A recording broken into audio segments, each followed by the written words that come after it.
নমস্কার বন্ধুরা, চন্দনাকে স্বাগত। শুভ সন্ধ্যা। অবশ্য সন্ধ্যা এখন নেই, এখন 8টা বেজে গেছে, তার মানে নাইট হয়ে গেছে।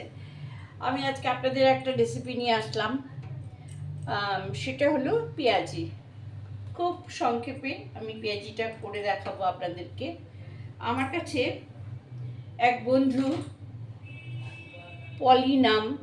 পলিভৌমিক, তো ওই ইউটিউবার, ওই বন্ধুটা বলেছিল, দিদি আমাকে একটু পেঁয়াজি ভেজা দেখাবেন। পেঁয়াজি তো অনেক রকমেরই হয়, আজকে আমি বেসন দিয়ে করেছি। এরপরে আমি বেসন আর গোবিন্দভোগ চাল গুঁড়ো দিয়ে করছি। এরপরে আমি আটা বা ময়দা বা চাল গুঁড়ো বা ডাল বাটা সব কিছু দিই, যেমন মুসুর ডাল দেওয়া হয়, মটর ডাল দেওয়া হয়, সব কিছু দিই পেঁয়াজি করা যায়। কিছুই না, উপকরণ লবণ, হলুদ, শুকনো লঙ্কার গুঁড়ো আর কাঁচা লঙ্কা, হ্যাঁ, এই দিয়ে করছি। আচ্ছা দেখুন, আমি এখানে 3খানা পেঁয়াজ নিয়েছি, 4টে কাঁচা লঙ্কা নিয়েছি। এটা হলো বেসন, এটা হলো চাল গুঁড়ো, গোবিন্দভোগ চাল গুঁড়ো। আচ্ছা, আমি এটা দেখুন, বেসন যতটা দেব, চাল গুঁড়ো কিন্তু তার থেকে কম দেব। হ্যাঁ, আগে আমি এই পেঁয়াজগুলো 3টে প্রমাণ সাইজ বড় পেঁয়াজ কেটেছি, 4টে কাঁচা লঙ্কা কুচি করেছি। আর দেখুন, বেসন আমি 3 চামচ দেব, 3 চামচ বেসন দেব। আর এই যে গোবিন্দভোগ চাল গুঁড়ো করে নিয়েছি, এটা 2 চামচ দেব। হ্যাঁ, আচ্ছা, যদি আমার মনে হয় যে জল লাগবে তাহলে জল দেব। হ্যাঁ, দেখুন, একটু হলুদ দিলাম, একটু শুকনো লঙ্কার গুঁড়ো দিলাম। আর এটা যেহেতু একটু ঝাল ঝাল হবে, তাই ওইভাবে করছি। আর এই যে লবণ দিলাম আন্দাজ মতো। হ্যাঁ, ঝাল এটা আপনাদের নিজের ইচ্ছা মতো। হ্যাঁ, আর ম্যাগি মশলা দিতে পারেন বা আমচুর গুঁড়ো দিতে পারেন, সেটা আপনাদের নিজেদের ব্যাপার। আর জিরে গুঁড়ো দেবেন কিনা, শুকনো লঙ্কার ধনে গুঁড়ো দেবেন কিনা, সেটা আপনাদের ব্যাপার। কিন্তু আমি প্লেন এইভাবে শুধু লঙ্কা, লবণ, হলুদ দিয়েই আমি এইটা করছি। দেখুন, আমি পেঁয়াজটাকে আগে এইভাবে সুন্দর করে ডোলে মেখে নিচ্ছি। হ্যাঁ, যদি আমার মনে হয় যে আমার বেসন লাগবে, তখন আমি বেসন দেব এবং জল দেব। মাপটা সবসময় বেসনের পরিমাণটা বেশি দেবেন আর চাল গুঁড়োর পরিমাণটা কম দেবেন। আচ্ছা, এটা শুকনো হয়ে গেল। এখনকার পেঁয়াজগুলো রস নেই, শুকনো কাঠ। দেখুন, এবার আমি মেখে নিচ্ছি। হ্যাঁ,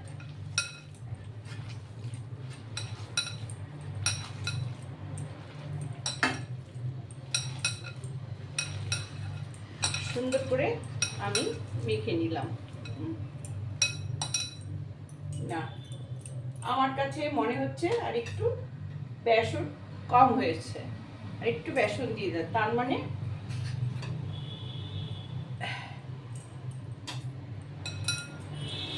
একটু বেসন আর একটু লাগবে। হয়ে গেছে, দেখুন, ঠিক এইরকম হবে। হ্যাঁ, বেশি জল জল হবে না, তাহলে এটা মুচমুচে হবে না। বেশি জল জল করে করলে মুচমুচে হবে না, ঠিক এরকম হবে মাখাটা। হ্যাঁ, আচ্ছা, এটা থাক। এবার আমি কড়াইটা চড়িয়ে দিচ্ছি। হ্যাঁ, আচ্ছা, কড়াইটা বসিয়ে তারপরে ভাজছি। দেখুন বন্ধুরা, এই যে এই করে তেল গরম হলে ছেড়ে দেবেন। হ্যাঁ,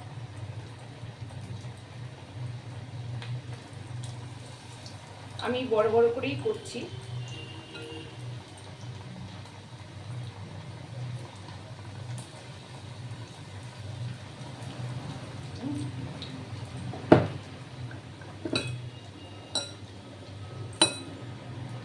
এরকম চ্যাপটা চ্যাপটা করে দিয়ে দিবেন। হ্যাঁ,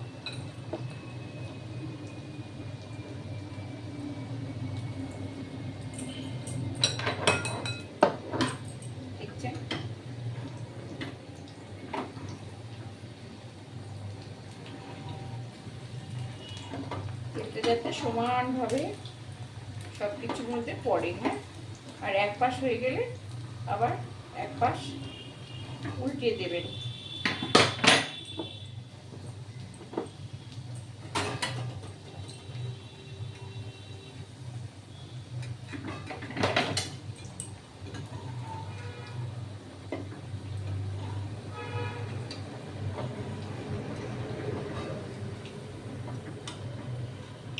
দেখছেন?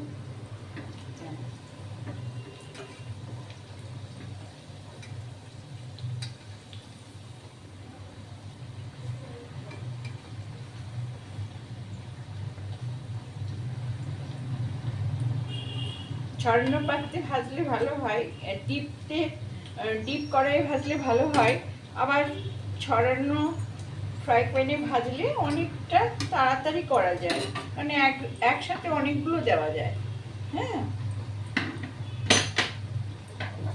যতক্ষণ এটা লাল না হবে ততক্ষণ এটা ভাজবে, মানে ভেজেই যেতে হবে।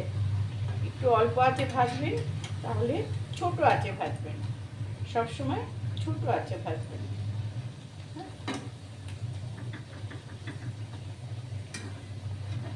আঁচটা কিন্তু ছোট করা আছে। হ্যাঁ, কিন্তু পুড়িয়ে ফেলবেন না। আর রান্নার কাছ থেকে সরে গেলে কিন্তু রান্না ভালো হয় না ভাজাপুরি করার সময়। কনস্ট্যান্ট দাঁড়িয়ে আস্তে আস্তে আস্তে আস্তে অন্তরের ভালোবাসা দিয়ে রান্নাটা করতে হয়। হ্যাঁ, তবেই সুস্বাদু হয়। আচ্ছা বন্ধুরা, অনেকেই আছে আমার গল্প শুনতে খুব ভালোবাসে। আমি মিতা আমার একটা বন্ধু আছে, ওর গান খুব সুন্দর, খুব সুন্দর গান করে। আর ওর আমার গল্প শুনতে ভীষণ ভালোবাসে। না বললেই, আপনারা হয়তো আমার চ্যানেলে ভিডিওতে দেখেছেন আমাকে আবদার করে, আজকে গল্প হলো না, আজকে গল্প হলো না। আজকে একটা এই ভাসতে ভাসতে একটা ছোট্ট গল্প বলি। হ্যাঁ, আমি অফ করছি না, হ্যাঁ, গল্পটা বলার জন্য। আচ্ছা, এক খোল তো ভাজা হয়ে গেল, আর এক খোল দেব। আমি ভাজাটা করতে করতে আপনাদের গল্পটা শেষ হয়ে যাবে। ছোট্ট গল্প, জানেন, আজকেও বাজারে গেছিল আমার হাজবেন্ড, সেই মাছ নিয়ে এসছে। অতটা সুবিধার মাছ তো সুবিধার নয়, তো সেই জন্য এইরকম মাছ নিয়েছিল এক বর্ষার দিনে। হ্যাঁ, তো গত বছরের কথা বলছি। হ্যাঁ, তো মোরলা মাছ এনেছে। আমার হাজবেন্ডের তো কোলেস্ট্রল আছে, সেই জন্যে ওনাকে, দেখুন এটা কিন্তু হয়ে গেছে, হ্যাঁ, তুলে দিলাম। তো কোলেস্ট্রল আছে, সেই জন্যে ওনার মাথা খাওয়া নিষেধ, ডাক্তার বারণ করেছে। তো মাথা খাওয়া নিষেধ, তো মোরলা মাছের মাথাগুলো বাদ দিয়েছি। আর মোরলা মাছের মাথা তো এমনিতেও তেতো হয়, তারপরে আর পড়ে গেল। যাই হোক, এখানে পরিষ্কার, এটা হয়ে গেছে। তো আমাদের বাড়িতে বিড়াল কুকুর সবই আছে, রাস্তার কুকুর আছে, বিড়াল আছে। আমার আবার অভ্যেস আছে যে বিড়াল কুকুর, হ্যাঁ, তারপরে কাক, এদেরকে না খেতে দেওয়া অভ্যেস আছে, দিতাম। এখন পায়রাগুলো পায়খানা করে নোংরা করে আমাদের ছাদের কার্নিশগুলো, সেই জন্যে আশেপাশে পটি করে বলে সবাই চিল্লায় যে নোংরা করে। ওরা তো পরিষ্কার পরিচ্ছন্ন করতে পারে না, তো কি করবে, আমাদেরই করতে হয়। তো কুকুরকেও খেতে দিতাম, সে আবার বাড়ির সামনে পটি করে চলে গেছে, তাই আমি কুকুরকে আর খেতে দিতে চাই না। তো আমার স্বামী সেদিন ওই মাছের মাথা টাথাগুলো নিয়ে বলে যাই বিড়াল কুকুরদের দিয়ে আসি। সে আবার নিজে ওই মাছগুলোকে, মাছ এর শুদ্ধ আর কি, একটু 2-4টা মাছ এবং ওই মোলা মাছের মাথাগুলোকে ভেজে নিয়ে ওনাদেরকে ভাত দিয়ে দিতে গেছে। হ্যাঁ, তা বলে একটু ভাতও দিতে গেছে। তো বাড়ির সামনে দুটো কুকুর বসেছিল। হ্যাঁ, বাড়ির সামনে দুটো কুকুর বসেছিল, তো ওরা শুকে চলে গেল। তো রাস্তায় আরেকটা কুকুর ছিল, তাকে ডেকেছে, সে এসেছে, এসে না গন্ধ শুকেছে, গন্ধ শুকে আমার হাজবেন্ডের মুখের দিকে তাকিয়ে মানে ভাষা বোঝানোর চেষ্টা করছে যে তুই আমাকে এগুলো কি খেতে দিলি। হ্যাঁ, তারপরে কি করলো জানেন, ঠ্যাং তুলে ওই খাবারের মধ্যে হিসি করে দিয়ে চলে গেল। তো আমার স্বামী খুবই অবাক হয়ে গেছে। তো একটু বাদে রাস্তা থেকে এসেছে, হ্যাঁ মানে বাইরে গেট বন্ধ করে এসেছে, কোলাপসিবল গেট বন্ধ করে এসেছে যাতে ভেতরে কুকুররা আর না আসতে পারে। তো আমি বললাম কি হলো, ওরা খেয়েছে? তা আমাকে কাচুমাচু মুখ করে বলছে এইরকম বেইজ্জত কোনোদিন হয়নি। আমি কেন, কে আবার তোমাকে কি আজে বাজে কথা বললো বা অপমান করলো? বেইজ্জত মানে? তখন বলছে জানো, কুকুরটাকে খেতে দিলাম, ও আমার মুখের দিক তাকিয়ে বললো এইসব কি দিয়েছিস, তারপর আমার মুখের সামনে ঠ্যাংটা তুলে হিসি করে দিয়ে চলে গেল। আমি তো কি আছি চিন্তা করুন, এখন কুকুরদেরও কত না কুচু, ভালো খাবার খাবে, আজে বাজে খাবার খাবে না। সেই থেকে ডাস্টবিনে ফেলে দিই, দাও কুকুর বিড়ালকে মাছের মাথা টাথা কাটা টাটা কিচ্ছু দেই না, রাস্তাতেও ফেলি না। হ্যাঁ, দেখছেন তো আমার ভাজা করতে করতে আপনাদের সাথে একটা গল্প বলা হয়ে গেল, আমার এই খোলো হয়ে গেছে। হ্যাঁ দেখুন, এটাও হয়ে গেছে, আমি কিন্তু আস্তে আস্তেই ভাজলাম। হ্যাঁ, আজকে একটু বৃষ্টি পড়ছিল বলে পেঁয়াজি করতে নিলাম, তো বৃষ্টি উঠাও, আপনারা এইভাবে এই ভাজাটা করে খেয়ে দেখবেন, খুব ভালো লাগবে। হ্যাঁ, ভীষণ ভালো লাগবে, এত ভালো লাগবে। আমি আজকে আপনাদের মুখ দেখালাম না, তাই তো সামনের দিন দেখাবো। আমি বললাম না আমার টাইপডটা একটু ডিস্টার্ব করছে। আচ্ছা, এটা হয়ে গেছে। হ্যাঁ দেখুন,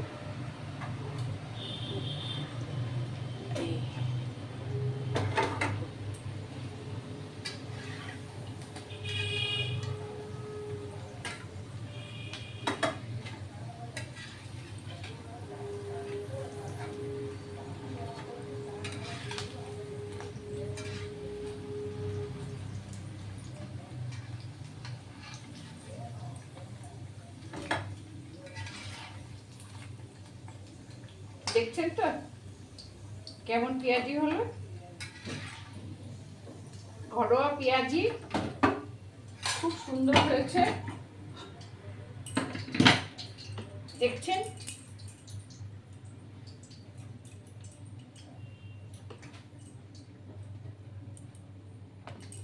একটা আমি ভেঙে দেখাচ্ছি, আওয়াজটা শুনছেন তো? হ্যাঁ দেখুন, ঠিক এইরকম হবে। হ্যাঁ, একদম খেতে ইচ্ছা করবে, মনে হবে এক্ষুনি খাই।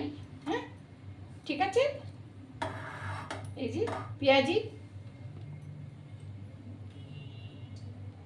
ভালো হচ্ছে তো। আচ্ছা বন্ধুরা, রাখছি। হ্যাঁ,